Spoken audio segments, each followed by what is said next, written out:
3-month period or a 90-day period in which we could all get data, costs the city of Visalia nothing in terms of their TDA funding. And there are no legal objections because TCRTA is not pursuing any city of Visalia TDA funds to be able to do this. We're leveraging federal money, and CMAQ can be utilized for a variety of different reasons. I think this is a net positive if we're looking at it from the public's perspective, because this, for the first time in the county's history, will connect every iteration of the county with the exception of the city of Porterville. And we're continuing to work with the city of Porterville as they've awarded their contract to VIA as well to see if we can somehow coordinate. But the more options you have for microtransit in a county, that's more hoops that you have to jump through to catch those service providers, which isn't conducive to regionality. It's the opposite of that. All right, Jared. Would adopt this without adopting a budget? Legally. You're talking about leveraging federal funds. You guys haven't adopted a budget yet. Well, we'll get to the budget part. So thank you for that. You're not even presenting a budget that has this. Well, I realize I'm out of order, but this is so- serious. So appreciate it. Thank you, Ms. Caviglia. Well, I believe we have concerns about whether in fact the appropriate FTIP documents have been filed that would allow this. We, given all that we have involved with our federal funds and so on, it is in question for us. And I mean, we're talking about a service that you're talking about starting Monday that has no public outreach. There is nothing that tells the public how to use it. We get one chance to do this right in Visalia, we're going to do it right. Thank you. To have nothing to prepare to help the public is not the way Thank you. to do business. Is there any other? If I may, Oh. I'll just quickly respond to that. So we purposefully presented to this board where we've gone to be able to do what type of public outreach and in what capacity, as is required by the FTA. The second thing that I will outline is that, to my understanding, TCRTA is an independent agency that has its own audit mechanism, whether it's the FTA or whether it's this board as an independent body. The FTIP has been filed as part of public record and will be going before TCAG as adopted by TCAG's board. However, to me, these concerns related to an independent agency by another independent agency doesn't make much sense. And so I just want to go on record to be able to point that out because it almost appears as if something here is unusual or not normal, when in fact, we've crossed all of the checklists that normally transit agencies cross to be able to provide these services out there. Now, if there are other issues specifically that need to be discussed, whether it's funding, we're more than happy to always be at the table to have those discussions. But there is nothing in terms of bad laundry that needs to be aired because all of the checkboxes have been ticked off. All right, is there any other board comments? We have closed the public hearing, so we're asking folks for technical questions. That's folks who are speaking. So if there aren't any other, what I like to recommend is that in the resolution you have before us under the zone of Visalia, Farmersville, Ivanhoe, Tulare, that we note that those services will be provided until September 30th, yes, before October 1st. And that they will, and that the data, whatever we have information we can share with Visalia if they like to use it to see how that rolled out. So that would be the amendment to the resolution we have before us, was that would be up to until September 30th. Mr. McCarty. Well, being a county representative, we work well with all of our cities, and we don't walk in there and just step on top. We have to work with them. And that's always a fine line, because there are certain things that we do provide in the cities. But I mean, you got to say who absolutely does not want to do it. Then you got extras being left out. So why don't we just cut out by saying that if Adam and his council open to that and not take it to a fixed route like they're told, because I've been told they don't have to give it to a fixed route. Yeah. Through TCAT, that this is a microtransit program funding for them. And they don't have to give them a fixed route. And let's just be good partners. Right, well, let me ask Alan, where'd you hear that? Because I know that came up when we talked about Dinuba and adding on-demand transit. Hang on a second, that came up, and then obviously there was an issue and that never took place. They got their fixed route and on-demand. Where did you hear we were gonna take a fixed route? Well, early in the discussion with the bull, and this was real early on, there hadn't been a whole lot of discussion up to that point. And the bull used, plan of switching from the fixed route to microtransit. So that's where it got started, it came out of. Then I went back to get some clarifications, and then we started talking through it, and in discussions with TCAG, sounded like the funding, the extra funding needed was there for microtransit, or should be. So that it could run and we could still continue to do what we've been doing with fixed routes and our current funding. Right, because I think one of the things we wanted to take a look at is there may be some places where a fixed route may not be as efficient as on-demand transit. So that may be future discussions, but once we get that rolling. And Mr. Chair, so, I asked that question, he told me directly that to get microtransit, they would have to give up their permanent route. you know, that, So that has been said, not only down, it was said to me. Okay. And I'm not disputing it, but I'm just saying that's what we're being told. But I just can't understand why one city who wants to get it to try microtransit is being cut out and left out, and then we're gonna. Well, I can answer that as well. sure. So if I may, that's an excellent point. And absolutely, that is exactly what I told both of you at the onset. It was under the guise of being able to work within the amount of money that's already allocated and not hit those cities with an additional pot of money. Earlier, I mentioned that year one still has a gap of roughly about $700,000 to $1 million that CMAQ is not funding, because the cost of microtransit is about $4.5 to $4.8 million, and the amount of CMAQ money that we've secured is anywhere between $3.5 to $3.7 million. City Manager Ennis and I have had conversations, including today, in which the conversation was essentially, if TCAG is able to find an additional pot of CMAQ money, I literally need 45 days notice from the city, and we can turn this around. And by sometime in the middle of August, we can include Exeter as part of the microtransit program. So we're in full agreement, I feel, at this point in terms of deploying microtransit.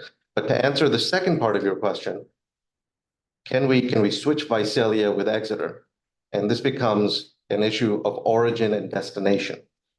I think most would agree that the origin destination point is between non-urbanized areas and urbanized areas, where people who live and work in Exeter and Farmersville and outlying communities are getting rides to the city of Visalia and then going back.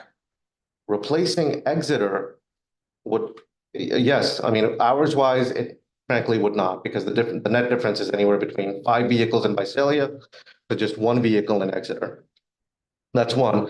Two, it doesn't resolve the issue of the fact that if I live in Exeter and I have a health appointment in the city of Visalia, if we take this out, there is a void in the middle.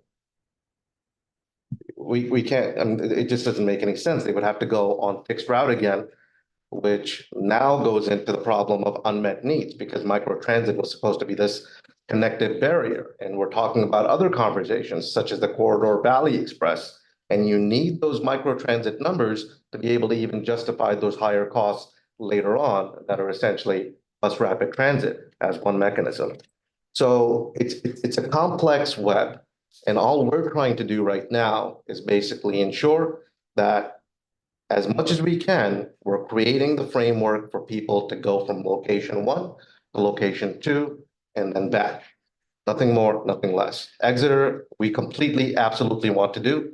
But when this conversation started almost 4 months ago, which doesn't seem like a lot of time, the premise that TCRTA was under was that this was a conversation not about CMAQ money, which there wasn't enough of, but rather how can we offset costs by essentially doing what we did in Dinuba as one example, which was used, which is we took the dial-a-ride service, which is very expensive, and we actually merged it into on-demand. No additional vehicles were added onto.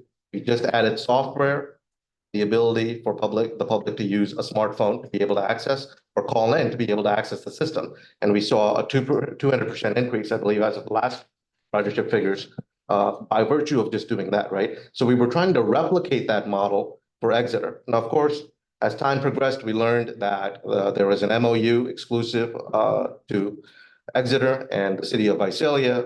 TCRTA is unable to speak on behalf of Exeter with respect to that MOU. And Exeter isn't the only location, by the way, that isn't getting microtransit services. The Goshen area that's represented by the county is also not getting it.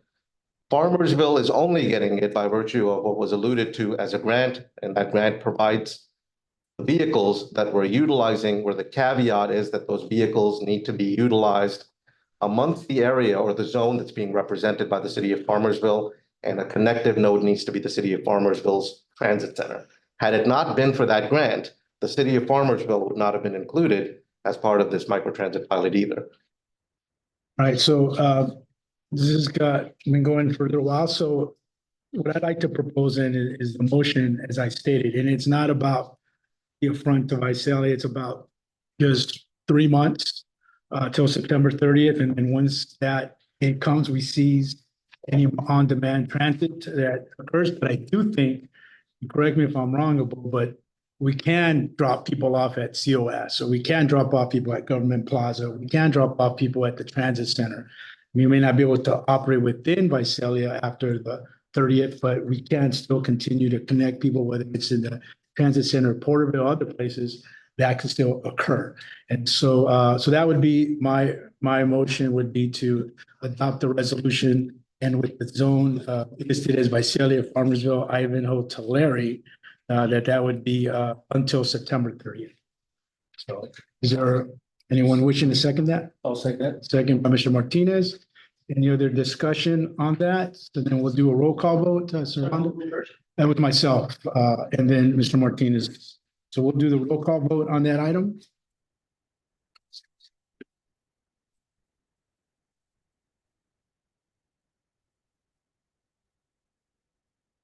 First with Director Tucson. Aye. Director Riddle. Aye. Alternate Hinojosa. Aye.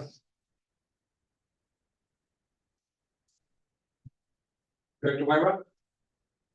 No. Bear with me on this, folks. Chair Sagala. Aye. Director Martinez. Aye. And Supervisor McCarty. No. All right, and the resolution is adopted 5-2. Thank you.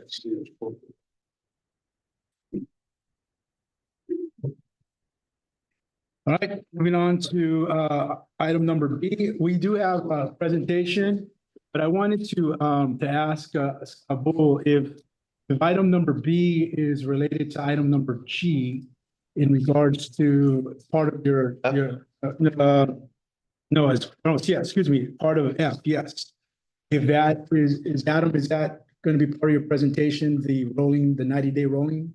Yeah, it'll, that's kind of one of the recommendations will come down to this. Right, so what I like to do is just to look for your time is if there's no objection from the board to do item B and F at the same time. So do your presentation and we'll roll into item F. B is informational, and then item F would be an action item, so. Right. And I'll run through this fairly quick and not get too much into detail. I think it's fairly straightforward. I'm Adam Rose with City of Exeter, City Administrator of Exeter. And as you folks know, we're calling it the Technical Advisory Committee for TCRTA. Was formed by the agency's councils and boards to try to get a group together to help bring clarity to some of the things happening in the TCRTA, especially financially and operating operations. Some of the funding plans, those kind of things. There were a lot of questions that are going around, and so now here was kind of bring some clarity to that for all of the different agencies, member agencies, and hopefully also help the TCRTA staff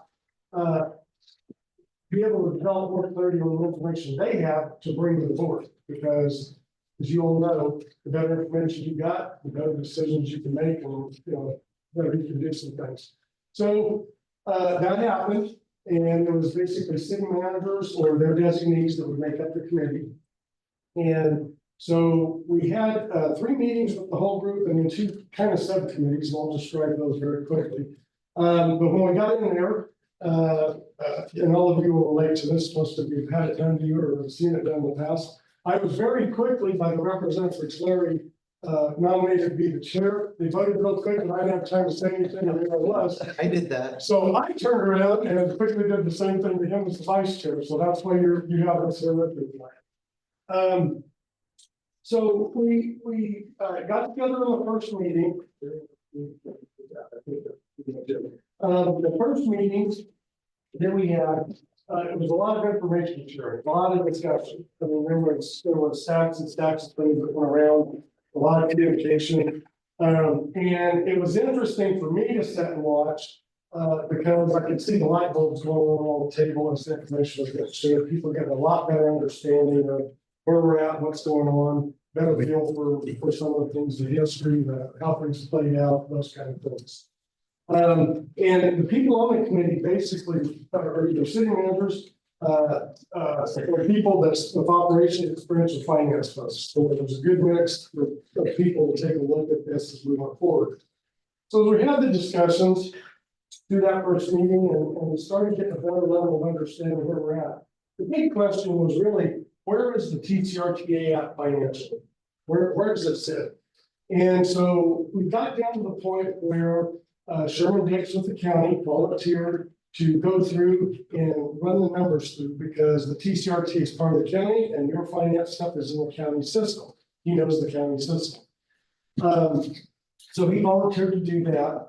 And so he did, and we had our second meeting and he brought back the results of his analysis on that, on the finances of the TCRTA.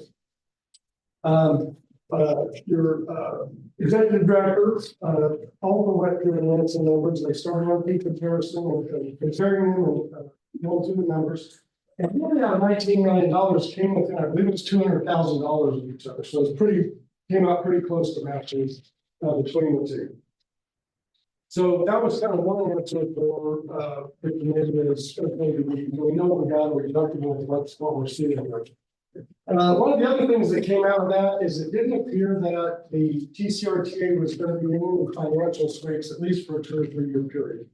There should be enough money there to carry things through for a period of time. That was one of the things we wanted to know is how urgent is there to have something happen that needed to happen for the organization.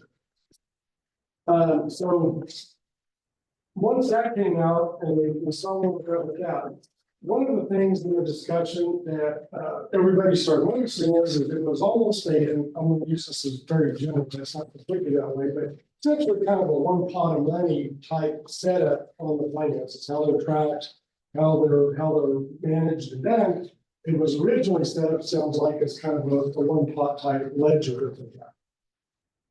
Because a lot of the questions started coming around as well. What's the numbers for each agency? Funding that comes in, some of it may be operations maintenance, some of it may be for capital. But you can separate the two and tell those differences. And so out of that, out of that second meeting that we had, a couple of things spawned out of that kind of a little subcommittee type meetings. And one of them was to address that. The other part that was identified in that second meeting that kind of created another subcommittee was, okay, what do we do with the April LTF claims and the loans that were made? Because in that analysis, some of the differences for the increased LTF claims versus the historical was matching up relatively closely with having to pay the loans back that were made from the agency's security capital. The agency probably a year or two ago, I think, with us.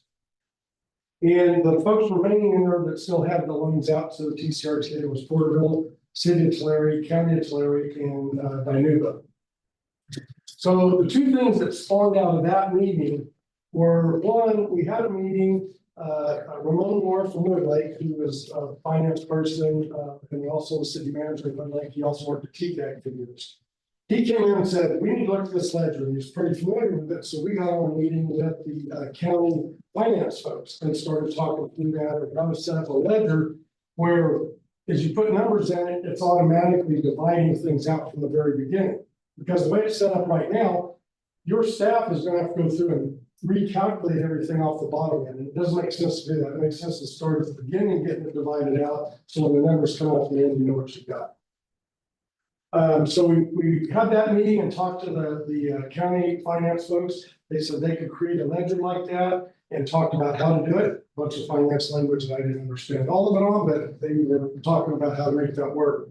That way, your staff and the board would have a lot more detailed information going forward when you're trying to make decisions. Some of the questions you asked earlier, that would actually answer some of those questions that came up earlier by doing that.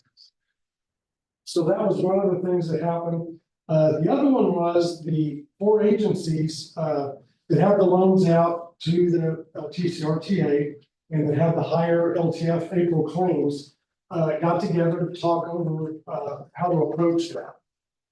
You do the higher LTF claims and then get the loans paid back. You not pay the loans back and not do the higher LTF claims to make up the difference. And basically, and I wasn't in that meeting because we weren't one of the cities there. Josh was, and City Attorney was part of that. And correct me if I'm wrong, basically what they came back with and said is, we're not really concerned about getting our loans paid back anytime soon or immediately, if it's needed to keep things going. The LTF April claims, they were, if that was a one-time situation of one of those higher claims, they were okay with going ahead with those if the board was willing to do a take their current budget and run it forward 90 days and not adopt a new budget yet, to give us some more time to start getting that breakdown, figuring it out, knowing what the numbers look like and what was happening, to bring a lot more clarity all the way around. And so essentially, my understanding out of that discussion is the agencies are wanting to kind of do what it takes to get the TCRTA over this hump and get things figured out. And then we can sort it out from there when we understand the numbers better with it all sorted out. And so we came back for a third meeting after those discussions happened. We talked about those and agreed that we would come in and make that presentation to this board.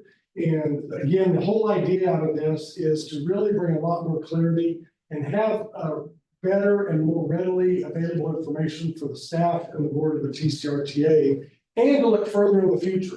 One of the bigger concerns, I think, with the claims and some of the things that have been seen by the agencies or trying to see in the current financial system was, okay, we understand there was probably one-time or upfront things right now, which normally would have happened a while back, to kind of get it over the hump. But what's the ongoing going to look like? What's the future regular going?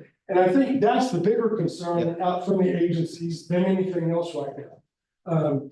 I think when the original April claims were first put out there, I think a lot of the agencies went, wait, if this is what it's going to be from now on, we have a problem here. And I don't know that that's really the case. But we need more financial clarity out of the system to be able to determine where we're really at. So that's why the recommendation here is to roll your current year budget forward the 90 days. Give us some time to have a few more meetings, start getting that ledger laid out, understand the numbers, understand where each agency's numbers are at, being able to separate the O&M and the capital. That way you can tell, like right now, you can't tell if the O&M side of the funding that comes in for that, if it's in a deficit or surplus, or the capital. You can look at the whole pot and tell it is, but you can't tell individually where you sit. And it's going to be important for you folks to be able to know that going forward, because the grant money you go after, you may need to shift depending on which side might need the money and which side may not, or both, or whatever. But if you don't have the numbers, you can't determine that. So that's kind of the upshot. Josh, is there anything else you would throw in with that? But that's why the recommendation is what it is from the committee to try to gain that grant. Totally agree with everything Adam said. I do just want to make the one caveat that obviously Porterville is a unique situation. I don't want speak for the board of people on this particular topic. Other than that, that's exactly what we're looking at. We're concerned, concerns the long term. This group wants to make sure that TCRTA moving forward is nice and solid financially, as long as the LTF claims that showed up those full LTF claims, that's not the norm, right? That's a one-off type of thing. There's just still more work to do, and that's why we're requesting this roll over budget. Yeah, and like I said, like Josh said, we understand portable top more things going on for that, but as far as the other agencies, that's, was far as the. Are you done with presentation? Thank you very much, Adam and Josh. So I'm gonna open it for public comment. And if there's any questions from the board, we'll get to that. Is there anybody from the public wishing to provide any public comment online? Any public comment, unmute yourself on this item? Any public comment here? See none online, see none here. The public comment will be closed. So do you have any questions? Sorry, I just. Do you have a comment? Well, I don't have a comment on Mr. Ennis's report. I just want to make sure so I have an opportunity to comment on F. Because I know you said. Oh, yeah, we haven't gone to Okay, F. right. So we're still on B. So any questions? Mr. Martin? Excuse me, is this on Adam's presentation? Yes, we're on item B, and then we'll roll into F. I'll have him present. Yes, Mr. Martinez.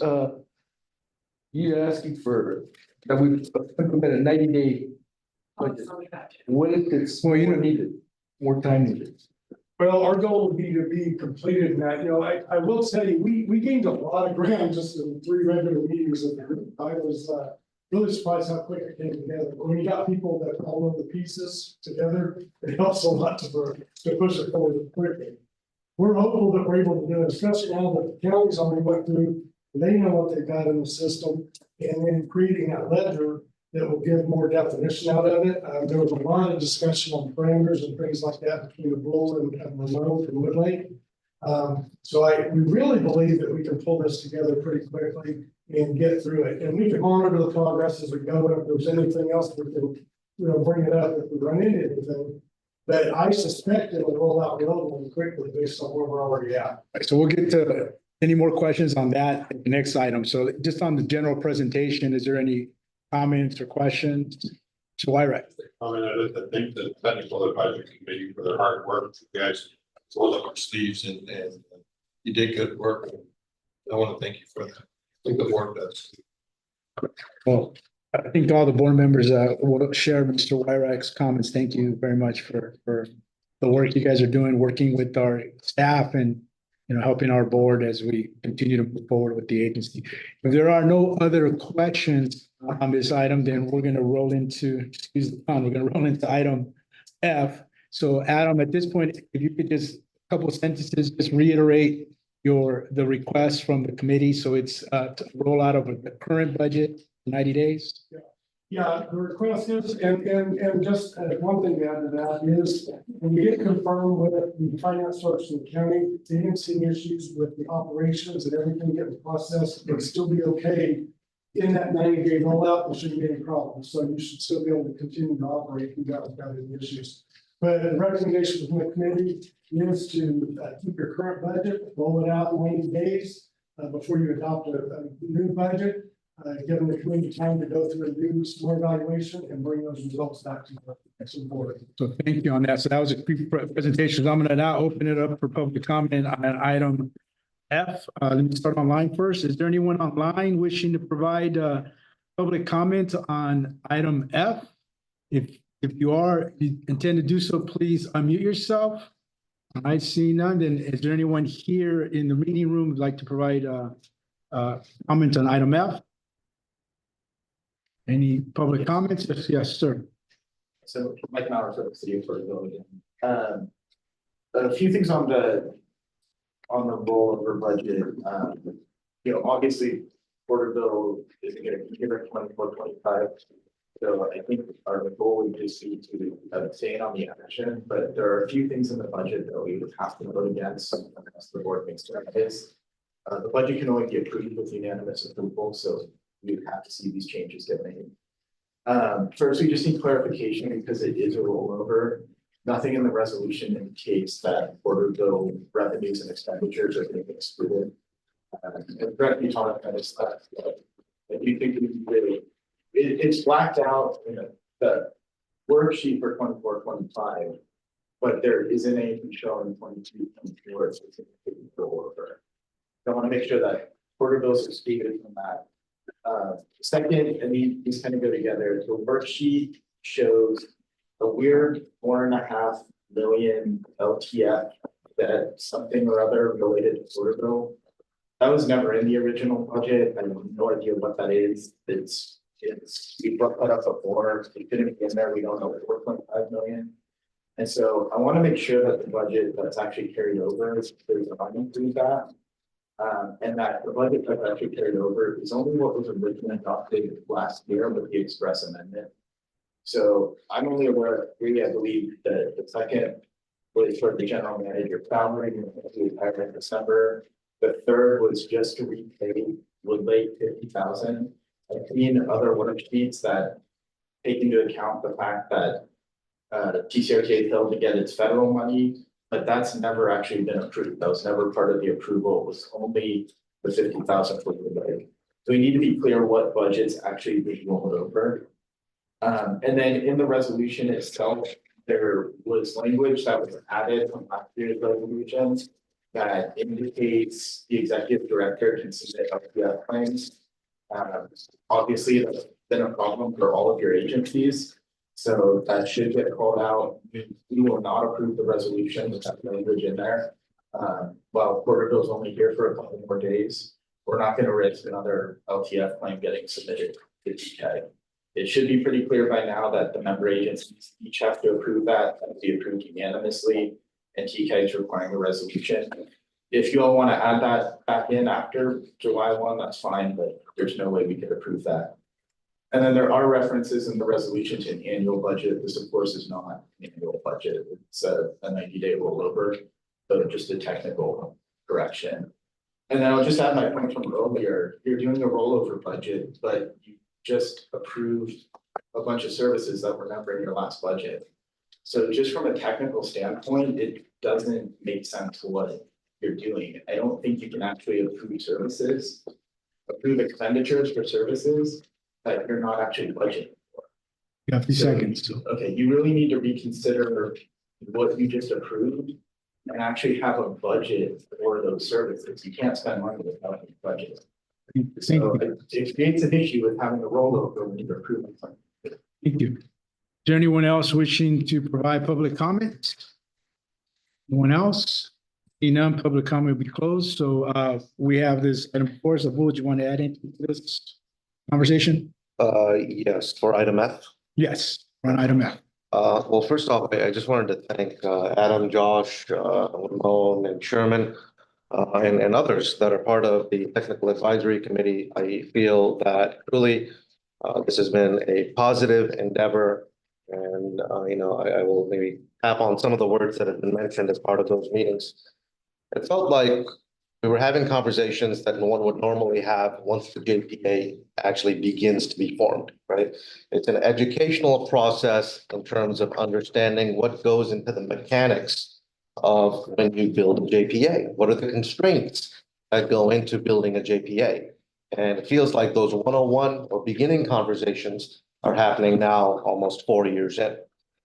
The other thing that I will highlight is, and I'll use an analogy, it's sort of like you erect walls in a house and then you put the roof on top, but the structure isn't supported. And that's the example that City Manager Ennis was giving when he talked about there is one checking account and no financial architecture exists up until this point to be able to delineate the line item differences between the dozens of sources of revenue and the multiple dozens of sources of expenditure. And so part of why we've all been scratching our heads, and just to give you context, is because the structure isn't there. When accounts payable and accounts receivables are coded, they're coded to one account. And so I will refer you then to the first attachment here, which is a synopsis of a variety of things. You have A7 size documentation in front of you, colored sheets with expanded fonts, and you'll see a graph on there. So this one, Yes. And so as we get into this, I think, again, context and history are important. And so what's demonstrated here is information that ultimately is available. You just have to do a lot of searching, but I've tried to compile all of this together. And this is also similar material that was presented at the Technical Advisory Committee. And what this does is it gives you a synopsis of three different comparisons or comparison points. One is through the independent auditor that has no association with any member agency or TCRTA. They're an independent auditor, and they've come up with some calculations. The other are snapshots through the AFIN system in the county and sort of what's that represented in terms of the amount of money available at any given time. Those numbers do not always add up. And the reason they don't always add up is because the measuring stick is different depending on which system you look at. If you go by the independent auditor, the first year of the audit, which was 21, 22, and we just finalized 22, 23, and that's part of a subsequent action item. We had a deficit. We started the next year with a negative value. Now, as we go into the latter 22, 23 audit, I will also defer you to one of the pages in there, and it shows once again a negative value at the start of July 1st, 2023. Now, that's emblematic of a few things. And this chart below, the first chart that you see, represents the problem. And the problem is that whether it's myself or whether it's Sherman, when you take a cursory look at the finances for TCRTA, what you see is there's always cash there. There's always some amount of cash always there for cash flow purposes. And that's represented by the green line. It usually hovers at about $1.5 to $2 million. But just because cash is shown there doesn't necessarily mean that we have the ability to legally spend that money, because much of that funding was restricted. Now, above the chart is another red line item, and it refers to LC top money, which is a capital grant. And what was supposed to happen at the beginning of the JPA is that this construct should have existed. There should have been units and codes and fund centers. And since none of them existed, you had capital money sitting in a checking account. And we then started spending that capital money to pay for operating expenses, which is what Mr. Ennis referred to as O&M, operations and maintenance, right? So if it seems like we have money, it's because a lot of that money has been capital money, and we've misappropriated those funds and utilized them on an operating basis, something that we should not have done, something that we will be cited for by the FTA in 2025, and something that has already been identified later in this agenda by the independent auditor as a defect that needs to be corrected. So I give you the synopsis and I give you this history to go. There's a lot in terms of meets the eye, but the devil is in the detail. And with the assistance of this technical advisory committee and having true partners that want to see this ship headed in the right direction, I think we can achieve that, and we can certainly achieve that before a roughly 90-day deadline. When I spoke to the controller's office, they essentially said, the 90-day rolling budget enables you to have the ability to pay bills and receive money. And it's just a continuity for 90 days. But if this goes past the end of September, then the controller's office will freeze all funds, and we will not have the ability to either pay expenses or receive money, as the case might be, right? And so that's the caveat for the 90-day rolling budget. Now, let's see here. So going into subsequent sheets, so the first two pages of the attachment, the A7 size, is basically a history and a synopsis. It also explains why an agency needs to have a reserve account, because those reserves facilitate things like capital expenditure.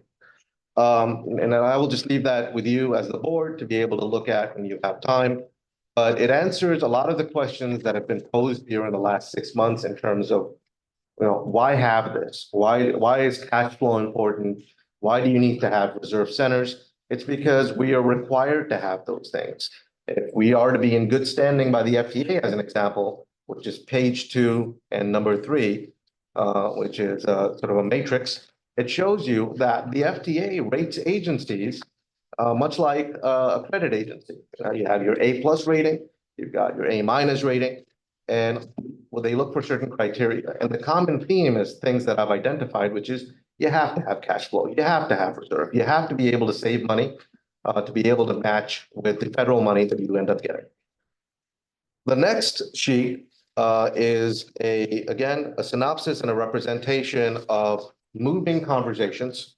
And what this sheet represents that is different from the last time the sheet was presented last month are a few changes.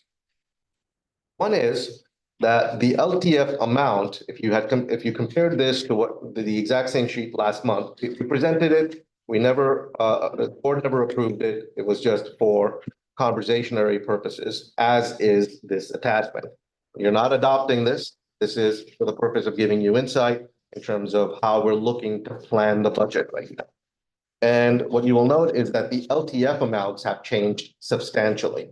And that's what I mean by this is a moving conversation in which we want to make sure through the technical advisory committee that cities are comfortable in the way that TCRTA is processing the claims. Because fundamentally how the process works is the transit operator processes the claim and TCAG has put in a stopgap measure, a checksum measure, if you will, that basically says, sure, a transit operator like TCRTA can submit the claim because that's what they're supposed to do. But before TCAG moves forward with transitioning that money, there will be an attachment required, and the attachment will be a resolution by each council of each of the member agencies under TCRTA. Right? And so that gives the cities an opportunity to be able to say, yes, we're okay with this. And it gives TCAG pause to say, okay, yes, TCRTA and other transit operators have, worked out their worksheet and they have the attachment. So now we're good to go. And that's what would go before the TCAG board to get approved. So this is good. These are all the checks and sums and measures that need to be in place to have a conducive organization and a conducive process mechanism by which to distribute funds that we all rely on. So this worksheet, again, it gives you just insight into how those LTF conversations might be going, what the cities might be comfortable with. The only other change between this one and the last one is that, I believe this was brought up in the comment, is that there is a balance showing, which is row 8 under the city of Porterville. And what that references is essentially the LTF claim filed in April by TCRTA. Supervisor McCarry, is this A1 sheet, if I may, looks like this. There's 3 on it. Yeah, the big one.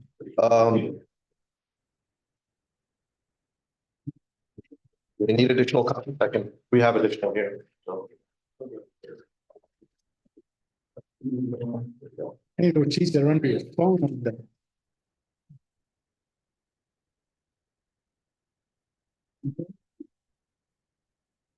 So the column that's blacked out at the bottom is the city of Porterville's column. And essentially what I'm alluding to is that the categorization was reworded, but essentially what this represents is the claim as filed by TCRTA in April for the expenses related to the city of Porterville. And again, those are conversations that are ongoing right now, but this number essentially represents that LTF claim. No money has been distributed by TCAG either to TCRTA or to the city of Porterville, and this will require conversations and a resolution which are ongoing. So that's what that reflects.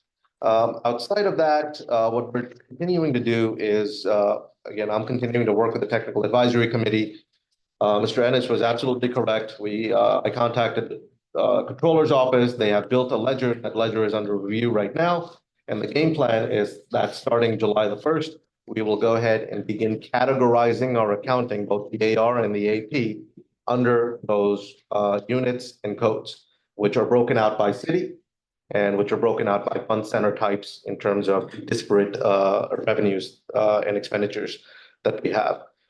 And then starts an even bigger task, frankly, which is staff and I will have to go back almost 2.5 to 3 years and untangle the mess that is the finances without any clarity.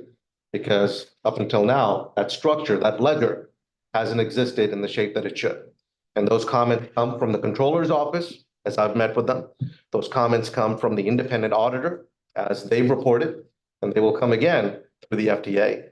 But we have ample time, I feel, and I'm fully confident with the Technical Advisory Committee that with their support, we will be able to accomplish an annualized budget before September without any pitfall.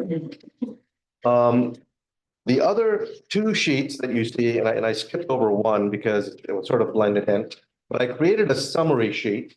And that summary sheet essentially represents the budget as broken out normally as you would see it, which is by 5 categories. It'll have the revenue up top, it'll have the expenditure. If I have a color copy of this. Grab the whole stack.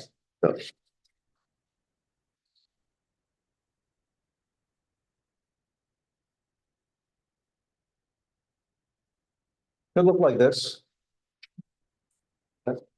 And so this is just a summarized way of being able to take a look at, you know, where we're thinking we're getting money from, essentially. What the expenditures are, as broken out by object codes on the left-hand side. And then what we're projecting would be the net position of the TCRTA. There are some nuances in here that whether now or at a later date, we should definitely get into.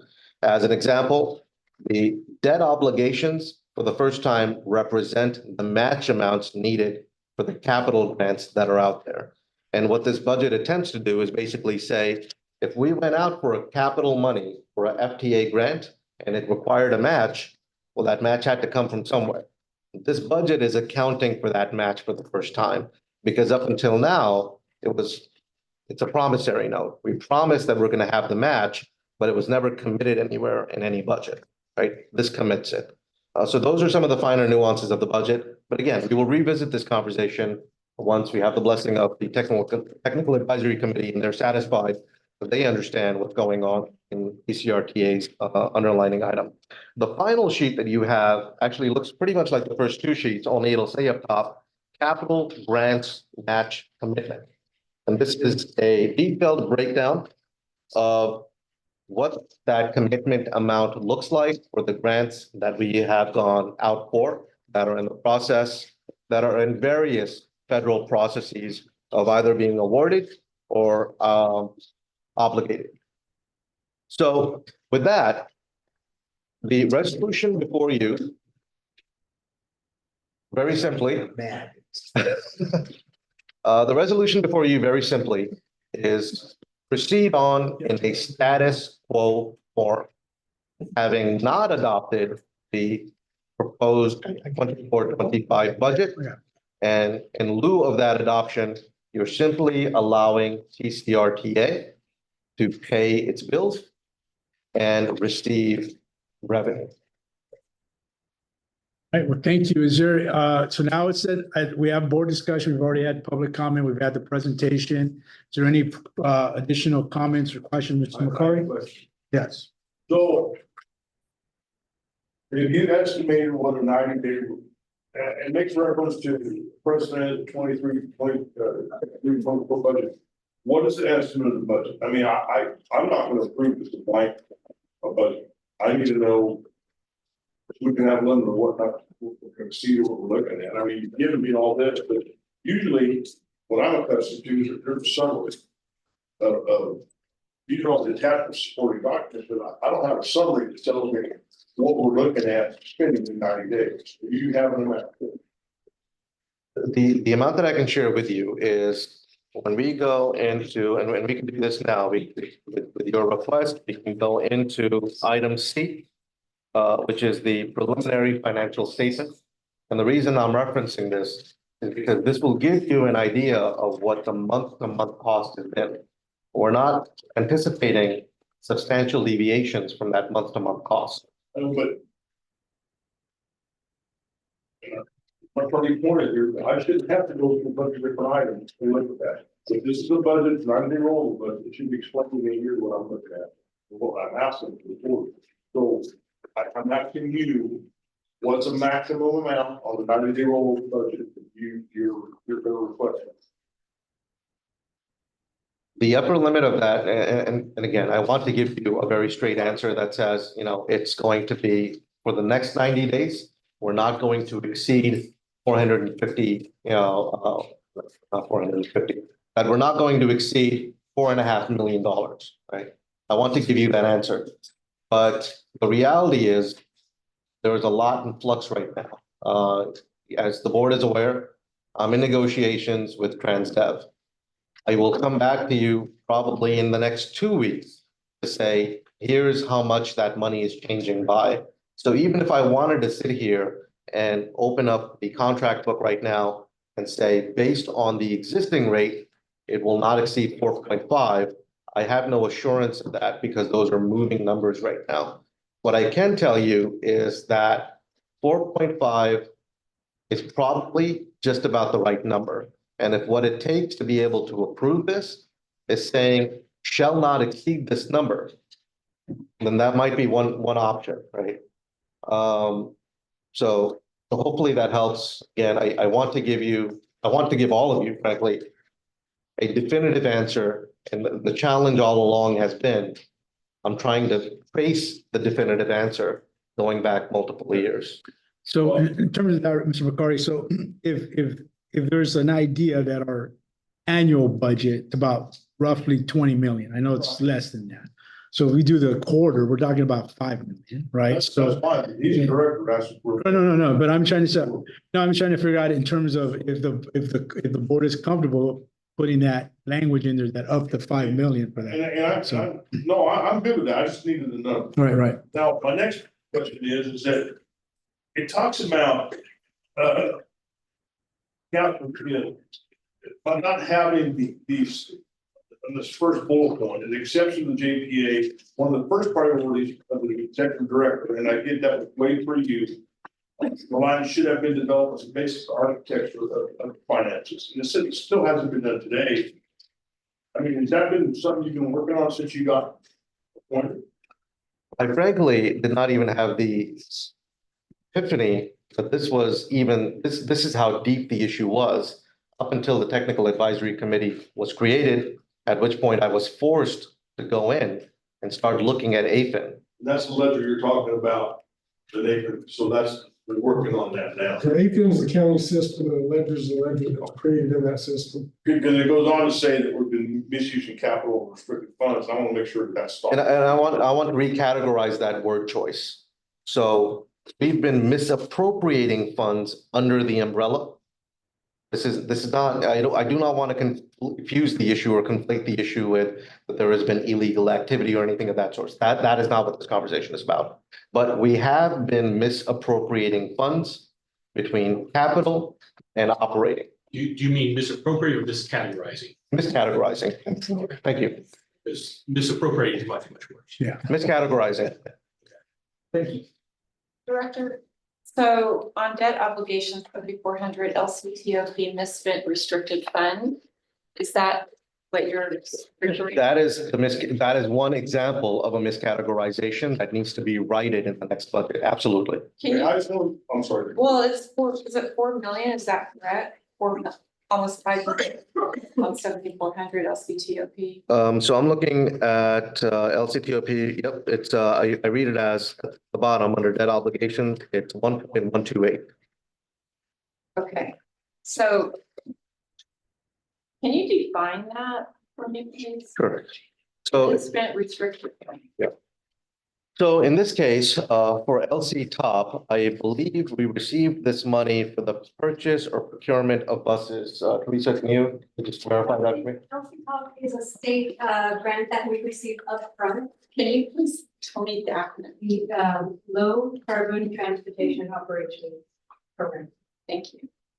And we received the funds upfront.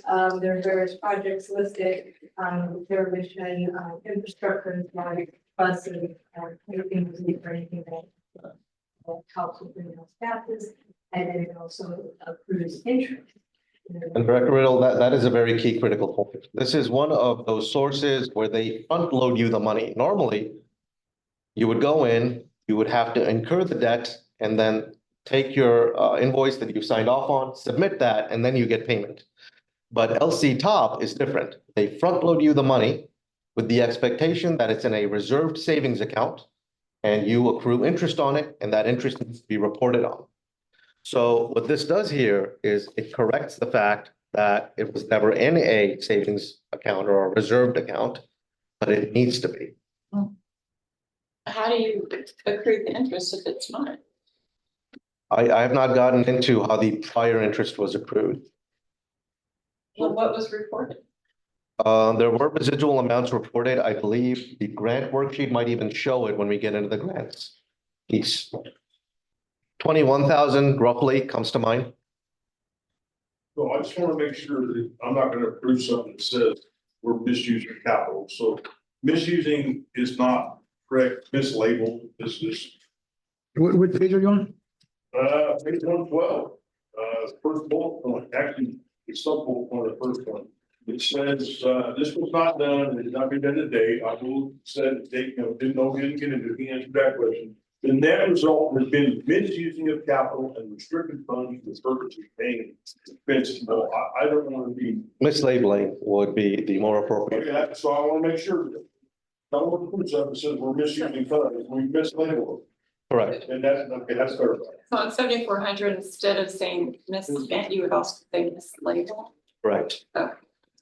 And then my last point is on this, this is, on the very last page, it says, be it further resolved that the executive director or the executive director's designee is authorized to issue free or discounted promotional rights in the fiscal year 24-25 for the purpose of building a ridership and a system. I don't mind having a program, but if we're in that dire straits, we shouldn't be giving free or reduced anything. Well, just If we fix it. right, just so you know, we get requests, like the county, we transport a lot of seniors to the county event. So those come often by, and then the board gets to vote on what If it's it's a doing. special program, we vote on it, I'm Yeah, okay with yeah, that, but that- the way this reads. Yeah. Is just kind of an open book, Right. and I think if until our finances are resolved. We shouldn't be given. Which is arbitrarily free, I mean, Yeah. if it's a program like senior day. Yeah, All that kind of stuff, I get that. we did it for Porterville for the 4th of July. They Yes. came and asked us last year, so.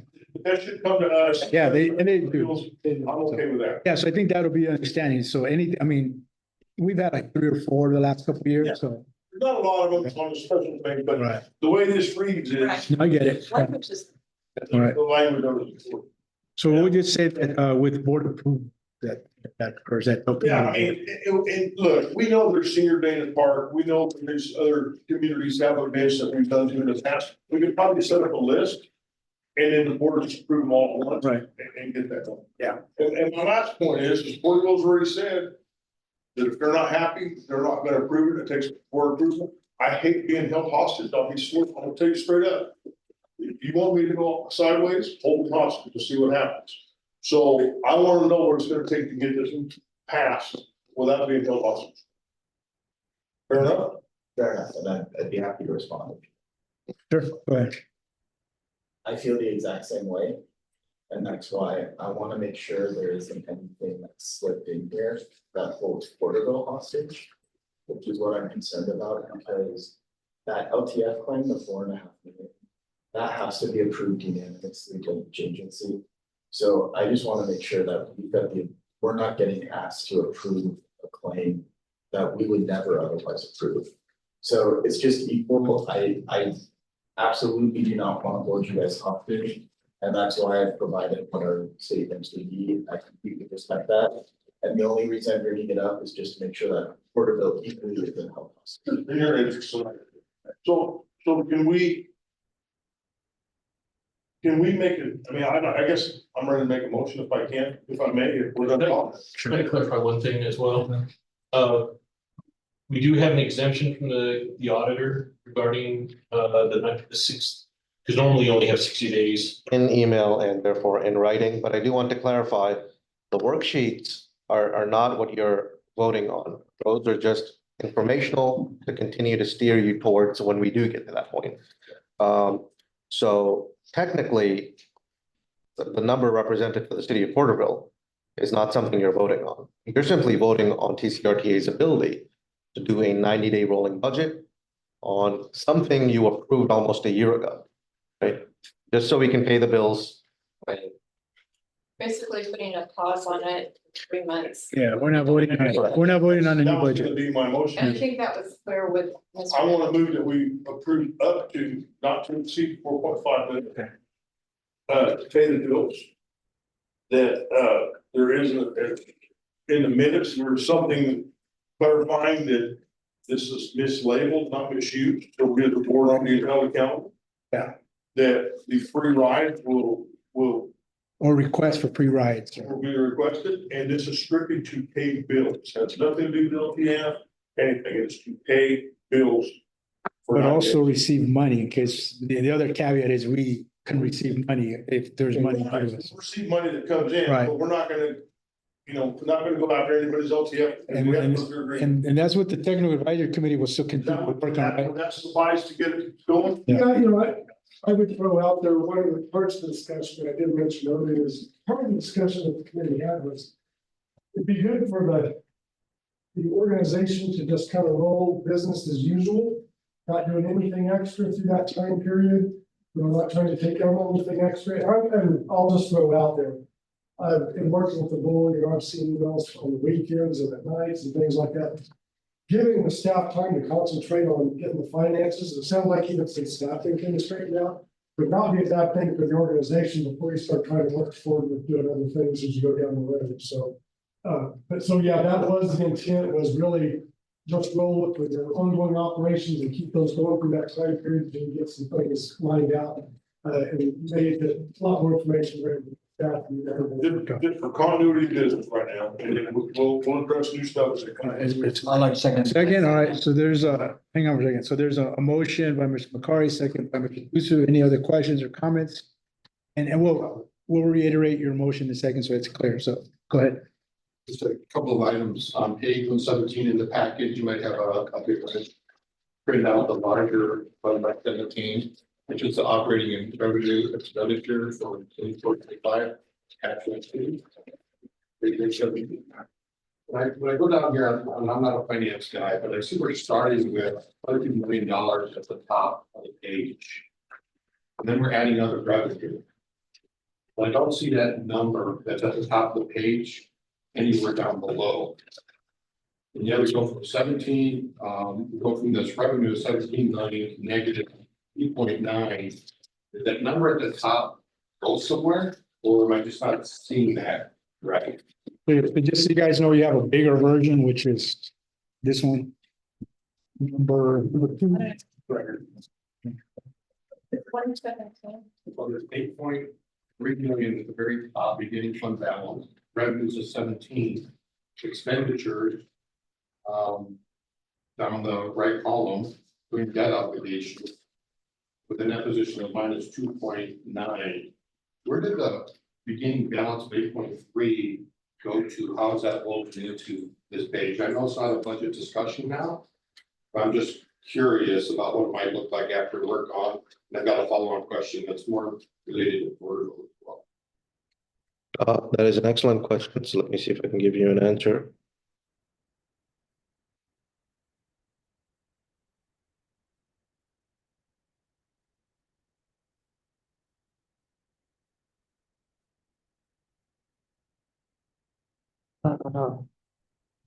At present, but Right, could you please restate your question? It is on page 2 of the large sheet that were graciously provided to us all. There's a beginning fund balance of $8.3 million for the fiscal year 24-25, with operating revenues additionally on top of another 17.7 million. When you look at all of the costs or all the expenditures, other financing sources, there's something plugged in there in the green. But we're still coming out as a negative projected net position at the end of the fiscal year. No, you're absolutely correct. So let me answer that. I was just looking over the Excel sheet to see where the formulas are coming from. So the beginning fund balance, again, I mentioned in earnest that one of the first 2 sheets that I presented was why there needs to be a fund balance. You're right, that fund balance does not get touched when the bottom line number is being looked at. The bottom line number only takes into account the year within which we're receiving the revenue and the year within which we're incurring expenses. So the fund balance, essentially, the recommendation would be that it becomes some iteration of a reserve. Thank you. And I will also add on, you might ask, well, why?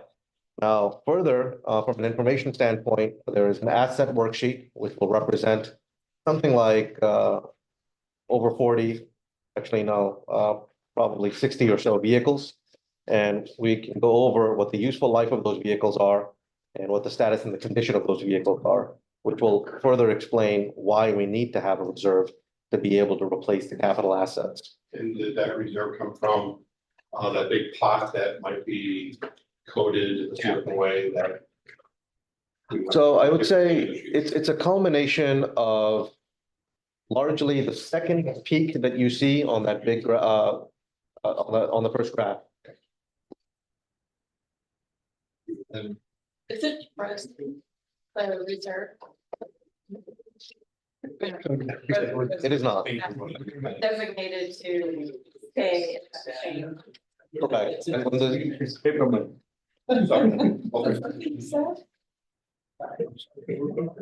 We would comment.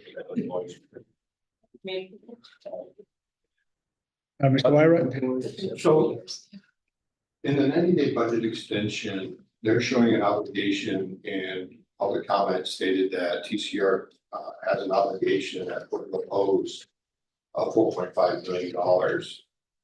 But I don't think we've had any information to support that claim. We've always supported a claim if it was accurate. I wish our colleague was here right now because we don't want to hold up the budget. And if there is some snafu, I would just graciously recommend a special meeting of the board to take care of the budget just as soon as possible, once you guys have it all straightened out. So we're not voting on next year's budget, we're just voting on the continuation, so that. I'd like to add a comment again, kind of danced around it, but we put together a sustainability committee, and I think one of the recommendations was to find some software that would properly track what funds are coming in, where it needs to be spent, how it's being spent. And I think that was more than a year ago that we talked about that. We talked about it forensic accounting, trying to find a way to dig this up, and I just applaud the TCRTA and you, Mr. Chair, and the executive director for going to the cities and the TCAG with this LTF claim that got everybody's attention, and that kickstarted the rebirth of the TCRTA. That said, though, the claim, if we look here on page, a couple more brief comments, you can look. On page 118 in the package, which might be on the 11/17 as well. It is. There's page 3. The large graph, the big black bar where Porterville is lined out and blacked out. Up at the top, I thought I heard it said that in April of 2024, TCRTA submitted a claim of $4.5 million under quote unquote Porterville. So the TCRTA injured with a meeting. Does that intentionally restrict the opportunity of Porterville to draw down other funds and apply for other funds? And I would just like the board to consider, I know when the budget comes up, that this item goes away. And then on page number 3 of the handout, Page number, 4 of the handout, the last final page here. You look at the Porterville columns, it's showing, Porterville again for $62,000. $662,588 or 20% of a budget expenditure, and I just don't know where that's coming from either. Sorry, which page is that? Are you saying that? Right on the top. 62? Pardon me, attachment 4. Yeah, that's population there. Go to the left. Sorry, thank you. That's just how many people live in your city. That's split. So with those splits, we're talking about costs of to different agencies, it would be practical to take a look at our percentages, and those would be the costs that are being allocated to cities in the future going through their fiscal year, correct? For LTF in general? That's certainly one methodology. However, the amount comes actually higher than I think the general expectation of LTF is. I do also want to give you the confidence that a worksheet has been shared with the city of Porterville. There have been conversations in which TCRTA has provided actual invoices to the city of Porterville. I know there is a response that has been sent to me as of at least a day or 2 days ago in relation to that. So I believe it's working, but I don't want to misconstrue that while the claim is out there, this was not a mechanism by which to bind the city of Porterville. The reality is, if you take TCRTA's perspective, it can reasonably be argued that TCRTA has spent $5.5 million to run the city of Porterville's services. And we have received no LTF funding to be able to support the payment of that 5.5 million. So again, I do not like to put clauses or verbiage in there that gives the appearance that somehow we're binding hands, because the argument could be reversed. And one could argue that TCRTA has footed the bill and has never recouped its cost. But I think on a positive note, we are in dialogue. I think that goes a long way. And I think there are resolutions to be had, so long as we're looking at it very logically, and I have no reason to believe that as we're dissecting the invoices, that the back and forth is not a logical conversation. I believe it truly is. And I think a resolution is nearer than most people would otherwise think. Thank you All very right. much. Thank you, Chair. So at this point, if there's no other questions, we have a motion by Mr. McCarty, second by Mr. Thustu, to adopt a rolling budget for 90 days with the allocation of up to 4.5 million in order to spend and receive funds in our normal operations for that quarter. And there were a couple of suggestions made for the resolution for the language. In particular, the last, be it further resolved that any request for any free ridership or promotional discounted rides would come to the board for approval. Does that capture your motion, Mr. McCarty? All right, so at this point, no further discussion. We're going to take a roll call vote. Servando, please. All right. Director Tucson. Aye. Director Reynolds. Aye. The alternate Hinojosa. Aye. Director Parks. Stay.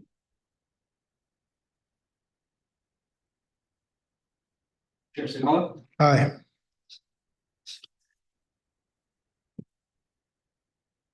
Director Martinez. Aye. Supervisor McCarty. Aye. All right, so that item passes 6-0 with one abstention. All right. If I can find my agenda here. Just to be clear to everyone on the record that we don't dispute that the abstention means the item passes. Thank you.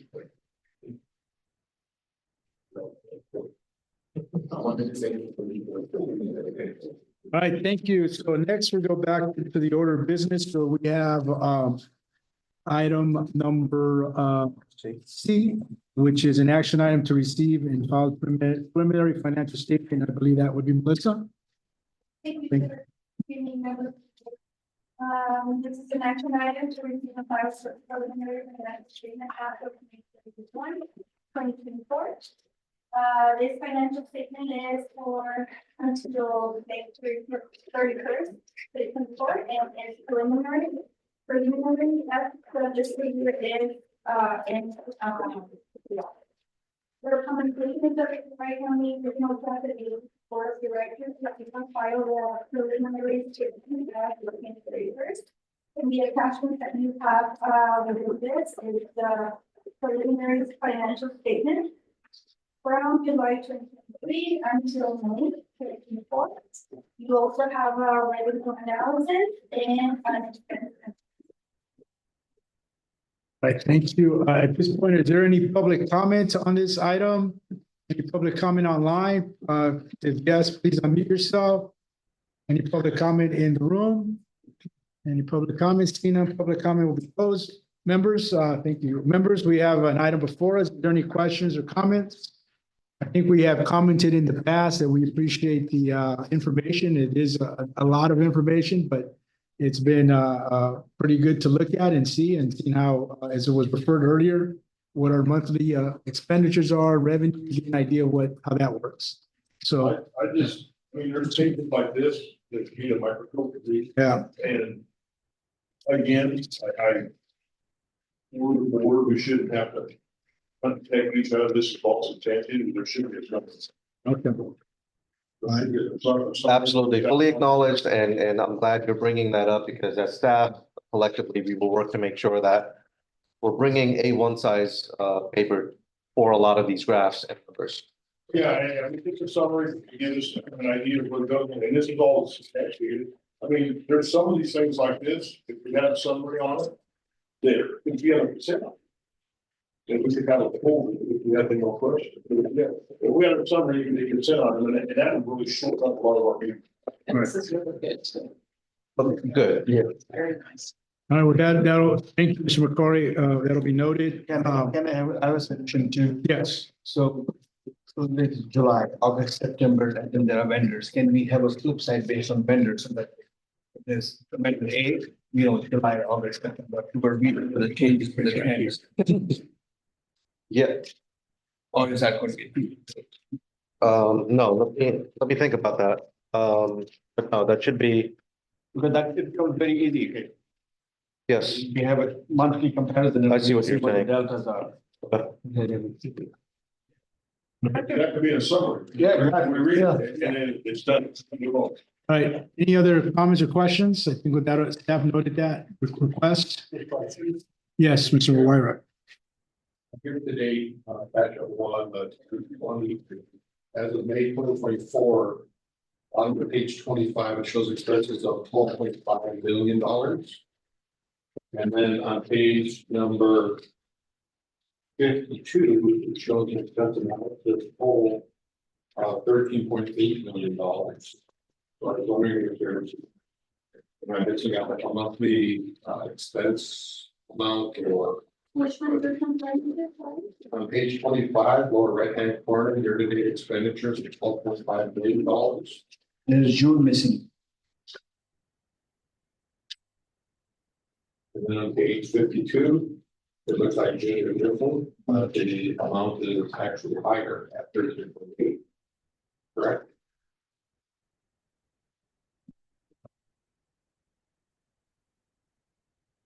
But if it's not happening, We haven't.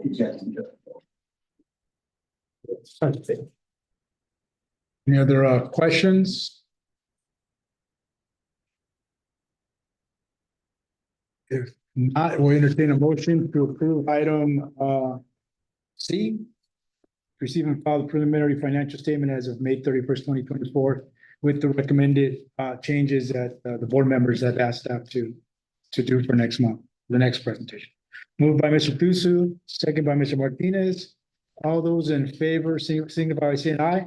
Aye. Any opposed? Any abstentions? Then that item passes. You have an abstention?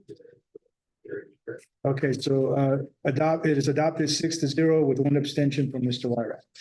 All right, next item, D, adoption of a resolution approving amendment number 4 to the 23-24 budget and capital improvement program. Thank you, Chair. As background, at the regular schedule board meeting of 2023, the board of directors adopted the fiscal year 23-24 budget and capital improvement program with a resolution 2023-010. The operating budget is 19,067,409 to provide transit services for TCRTA members and capital improvement program includes capital expenditures of 4,273,632. On amendment number 1 was approved August 12, 2023, the resolution number 23 015. Amendment 2 was approved November 30, 2023, the resolution 2319.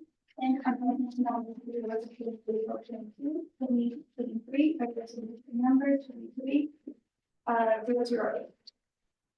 At the board meeting of December 18, 2023, the board of directors adopted resolution number 2023-021, authorizing the executive director to negotiate and finally lease agreement for office space in order for TCRTA to establish itself post-admitting house staff, etc.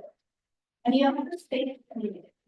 Therefore, an amendment is being proposed to cover costs related to the new lease office, which consists of a deposit fee in the first 2 months' rent, totaling $9,762. An estimated expenses for remodeling and office furniture in the amount of $30,000. In light of July 1st, microtransit service changes, the executive director in order to manage logistics had to accommodate 9 EVs at 200 East Center Street, while also authorizing transit staff to utilize TRTA staff offices for rest, room breaks, sign in, sign out, and general utilization to accommodate service provision. This accommodation requires security apparatus at a cost not exceed of $20,000. For services rendered by Gilda's security alarm company. These additions will result in an in an increase to the budget in the amount of $99,763. The recommendation is that the Tulare County Regional Transit Agency Board of Directors approve an increase to the fiscal year 2023-2024 budget in the amount of $79,762 for the profit rent and moving expenses associated with TCRTA's new office space, and approve an increase to the fiscal year 2023-2024 budget in the amount of $30,000 for security apparatus. The fiscal impact. TCRTA has established reserve funds leading up to the end of fiscal year 2023-2024, and the aforementioned cost is mitigated by virtue of 2 senior staff position vacancies where the salary plus benefits for a 6-month vacant period would accurately cover the net increase in demonstrated through this attachment. We have the attachment draft resolution 2024-015. The others towards security cameras, the others for the Great, thank you, Melissa. All right, so is there any public comment on this item? Any public comment online? Anybody wishing to provide public comment? Any public comment in the room? Any public comment, seeing and hearing none, public comment will be closed. Members, we have this item before us to amend our budget and stated it would assist with the transition that we voted on last year or earlier year about the new office, and some of us had a chance to tour the office and definitely have seen the need for staff to have better adequate places to work. And also, as mentioned in the staff report, it will assist us in our on-demand project and security. You know, we have to have security cameras for the assets that we have that are not only in our office but outside the parking lot. With is cameras for the parking lot as well? Correct. All right, so that's before. So is there any questions or comments? I Yes. just, TCAT's had electric vehicle stations out there, they had 9. Yeah, we had 9. No, you mean the actual Was charging station? that we have to accommodate 9 EVs. The actual vehicle? exactly vehicles. Yes. Yeah, I don't know if you had, when you get a chance, there are about 4 or 5 on Right, that right. parked out there. But we're not the stations. 'Cause Oh, no, TCAT has- yeah, they're there, they're not being, yeah, I don't know. All right, so motion by Mr. Kari, second by Mr. Tusa to approve, Mr. Tawira? Quick question again, Porterville's provided comment that we don't support additional expenses that might run Porterville in the previous year's budget. So that's a little concern. I know we've heard that we want to delay the budget process and this goes to a previous year. Has the equipment already all been installed What equipment? for You the mean, security? no, it's, Well, actually, if we hop over to the other side, half the ceiling panels are down right now, so I would say it's about 75 to 80% done. Great. And then was it a sole source or was it competitive? This was like many of the contracts with TCRTA, a contract that is with the county, that we're leveraging off of. So we're piggybacking off of an existing contract. And Giotto's actually does services for TCAG, as well. Thank you. Thank you, Chair. all right, so at this point, we have, a motion by Mr. McCarty, second by Mr. Tusa to adopt the staff recommendation and the staff reports. I will do again, are there any, all those in favor, signify by saying aye? Aye. Any, opposition? Any abstention? So you're no? Okay. Then that is a 6-1, item. Suggestion, is that would. Public comment is closed. No, that, Public comment is closed. I think it can help you. Well, you gotta talk to your client. So your client's saying no. So unless you get them to change the vote, the item has been dispensed. What's it? Yeah, that feels like it's budget, so. We can't pay. What if you add it to the 90-day? I think we'll abstain on that if we add it to the 90-day rolling budget that you just approved for this year. Yeah. It's the 90-day is the budget that we're amending this year's budget. So, yeah. Just making sure it's not. Mr. McCarty? Man, please. Maybe, I know we go into the 6-1. Right. Look, can we find out what the hangup is to see if we can resolve that? Well, I mean, If you're open to that, I mean, I don't understand going to 24-25 budgets. What's the hangup? Why you against it? If you don't yeah, mind. no, we all want to know. The clarity for the office remodel and using expenses that were for salaried staff that we didn't even hire and helped us get it further into the quagmire that we're trying to cover with. I'd be happy to reconsider with some additional thoughts. Well, I mean, this was approved in December 2023. Yeah. And you were there.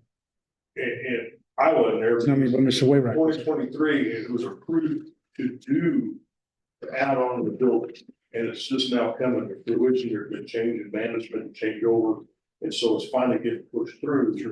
And it's been previously approved. I mean, I wasn't here, but Right. that's what I read in here. Right. I don't understand how it's going to impact the work. Supervisor McCarty, if I may, this might help. Director Wyrack, one of the comments that you had made early on in December is how much you cared about the employees. So much so that you had asked a provision in the director's 6-month goals to accommodate that showing of the care, if you will, right? And so why are we doing this? Half the reason is because for almost 3.5 years, you had almost 6 individuals stacked like sardines in a can in a 400 square foot office where bugs are falling from the light ceilings. You had asked that TCRTA show consideration for those employees.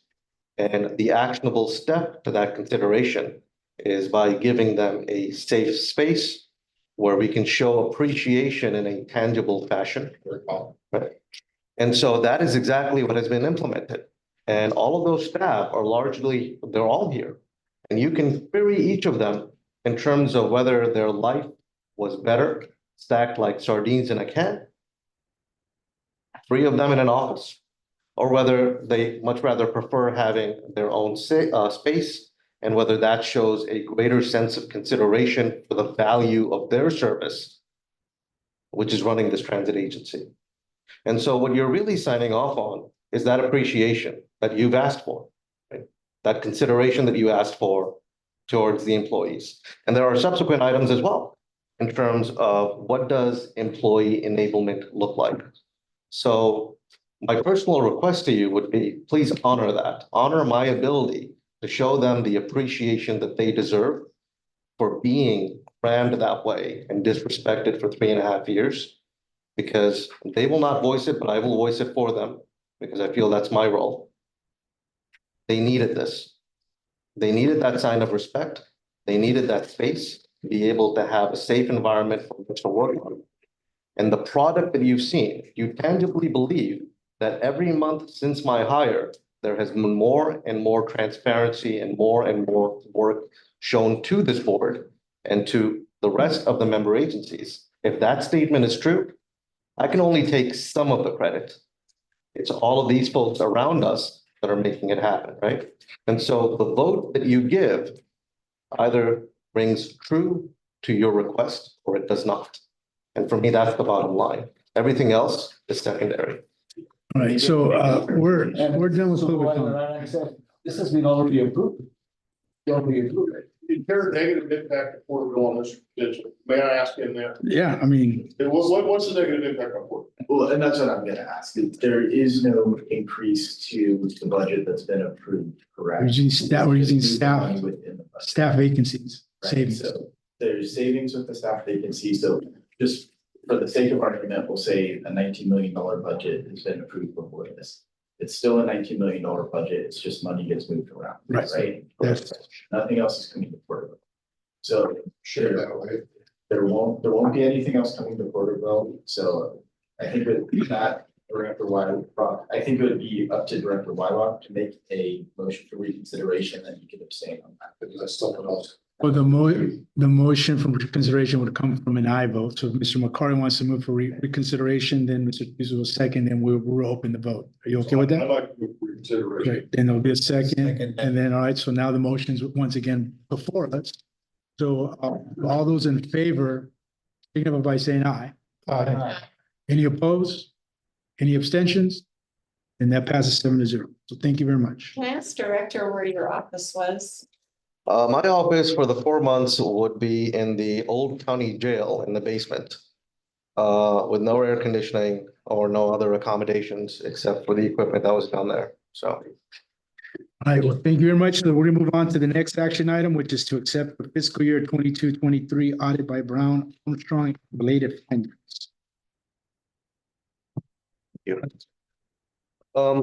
So this report is long overdue by at least 8 to 10 months.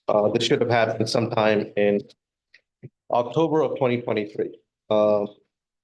There's a litany of reasons why it didn't come through. I worked extensively with Brown Armstrong over the past 30 to 45 days to be able to close the loop on the documentation that they were requesting and the explanations that they required. And the net result of that is that this is a final signed version of the copy. For clarification, the board is not approving this because this is by an independent auditor. You are simply receiving this. Now, there are some worthy items to be mentioned here. There are at least 2 separate findings.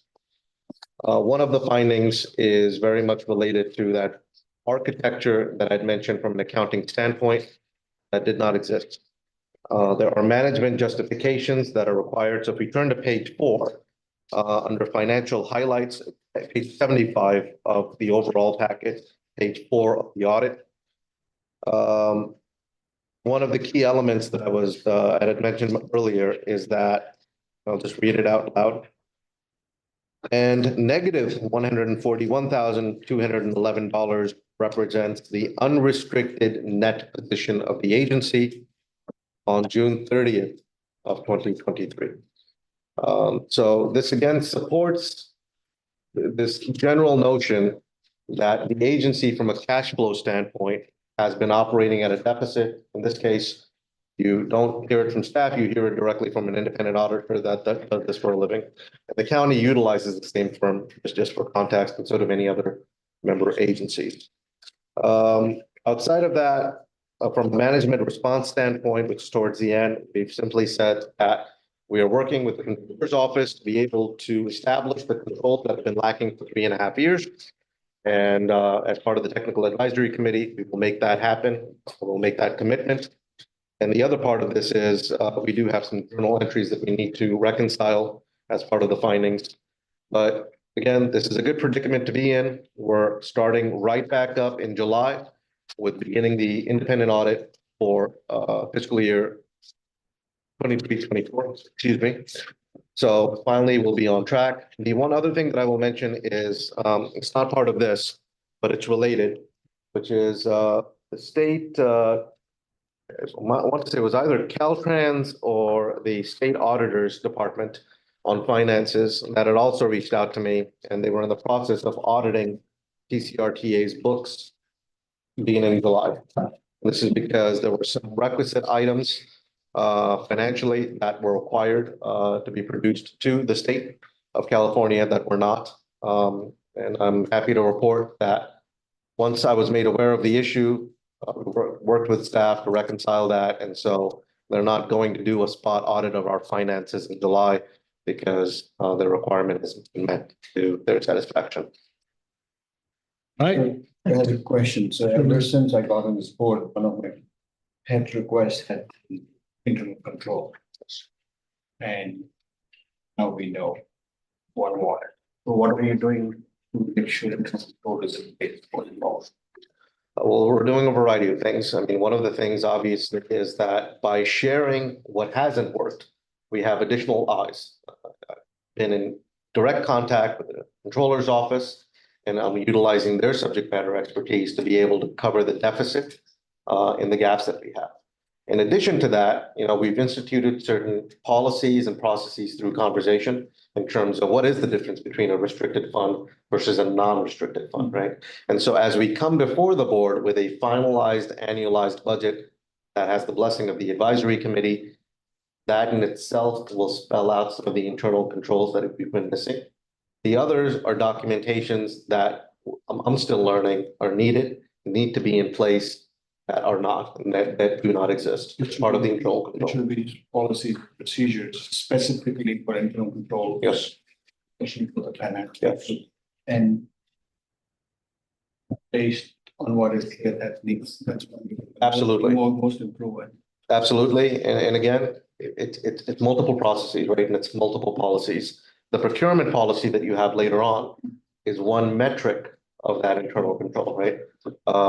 And so we're getting that getting there slowly. The challenge has been just discovering what's all lapsing.